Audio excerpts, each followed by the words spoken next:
so don't complain later. Why am I being so tough tonight? It's not my personality at all. It's kind of frisky. I love him for his square, sturdy, hobbit-like feet. I love the way he always sings La Vie en Rose when he's cooking me dinner. Needless to say, I love that he cooks me dinner. I love how he speaks almost perfect English, but still, even after all these years with the language, manages to invent marvelous words. Smoothfully is a personal favorite of mine, though I'm also fond of Lulu Bell, which is Felipe's own lovely translation of the word lullaby. I love that he has never quite mastered the exact wording or pacing of certain English language idioms either. A terrific example is don't count your eggs while they're still up inside a chicken's ass.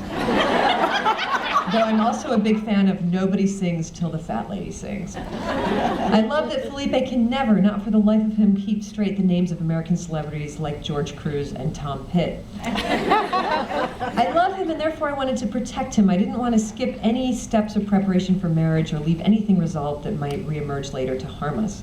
Worried that even with all this talking and research and wrangling, I was missing some important relevant matrimonial issues, I somehow got my hands on a recent Rutgers University report called Alone Together, How Marriage is Changing in America, and I went a little nutso with it.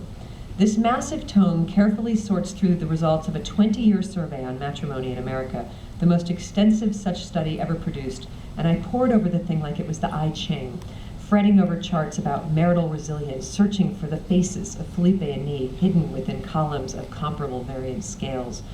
From what I could understand of the Rutgers report, it seemed the researchers had discovered certain trends in divorce proneness based on a number of hard demographic factors.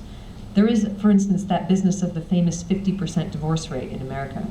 We all know that classic statistic, don't we? And it gets tossed around constantly, and man, does it sound grim.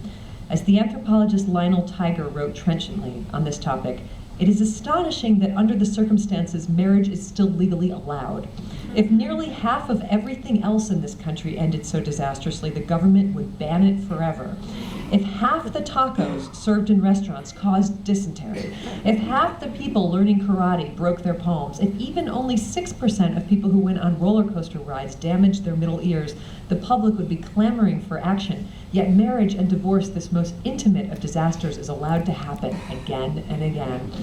But that 50% figure is far more complicated than it looks once you break it down. The age of the couple at the time of their marriage seems to be the most significant consideration. The younger you are when you get married, the more likely you are to divorce later. In fact, you are astonishingly more likely to divorce if you get married young. You are 2 to 3 times more likely to get divorced if you marry in your early 20s than if you wait until your 30s or 40s. The reasons for this are so glaringly obvious that I hesitate to enumerate them for fear of insulting my readers' intelligence, but here goes. When we are young, we tend to be irresponsible, not very self-aware, careless, and economically unstable. Therefore, we should probably not be getting married when we are young. And the statistics just get more reassuring as the couple ages. Hold off on getting married till you're in your 50s, and the odds of you ever ending up in a divorce court are statistically almost invisible. I found this incredibly heartening, given that if you add together Felipe's age and my age, and then divide that number by 2, we average out at 46. When it comes to the statistical predictor of age, we totally rock. But age is not the only consideration. Other factors include education. The better educated you are, statistically speaking, the better off your marriage will be. The better educated a woman is, in particular, the happier a wife she will make. This reads like good news, definitely tipping a few points in favor of me and Felipe. 2, children. The statistics show that couples with young children at home report more disenchantment within their relationship than couples with grown children or couples who have no children at all. The demands that newborns in particular put on a relationship are considerable for reasons I'm certain I don't have to explain to anyone who has recently had a baby.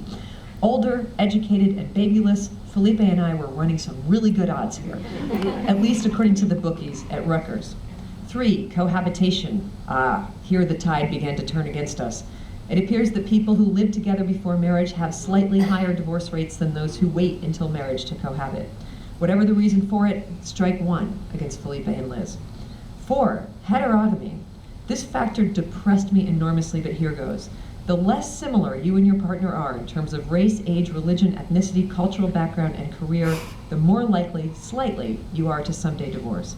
Opposites attract, but maybe don't always endure. Sociologists suspect that this trend will diminish as society's prejudices break down over time, and it is diminishing, but for now, strike two against Liz and her much older Catholic-born South American businessman sweetheart.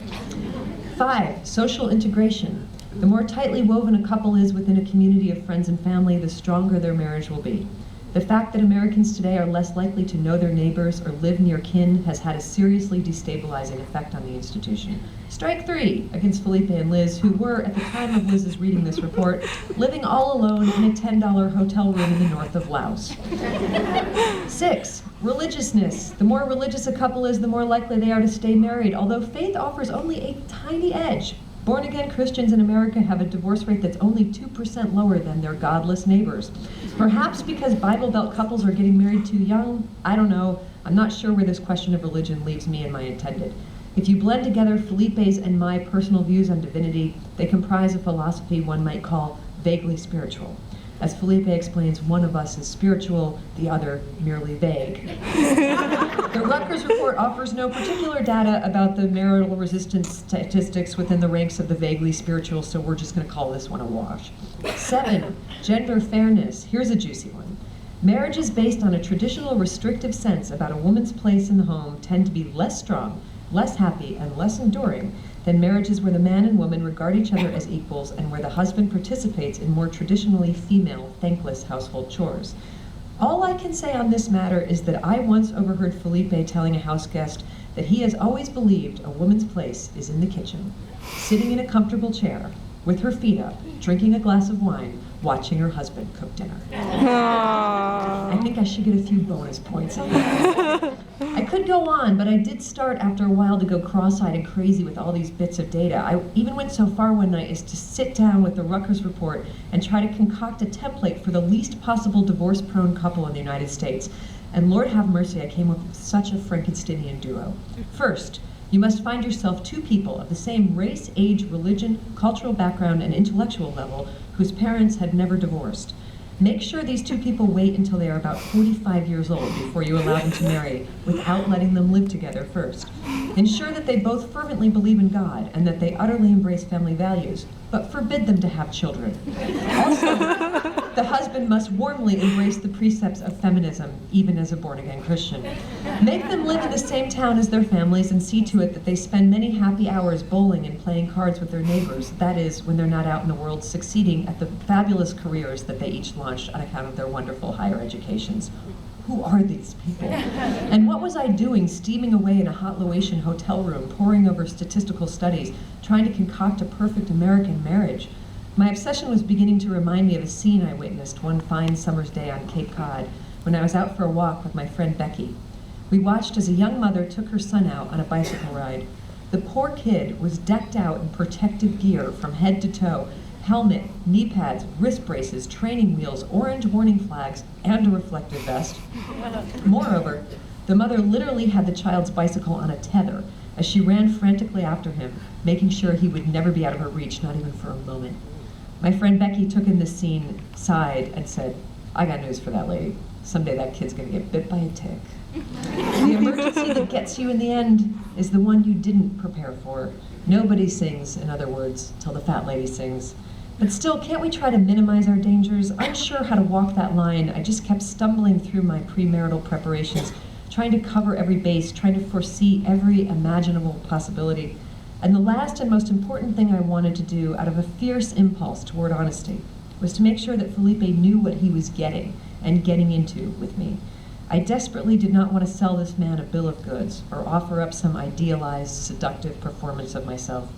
I was so adamant about this that I sat Felipe down one day in Laos, right there on the banks of the Mekong River, and presented to him a list of my very worst character flaws.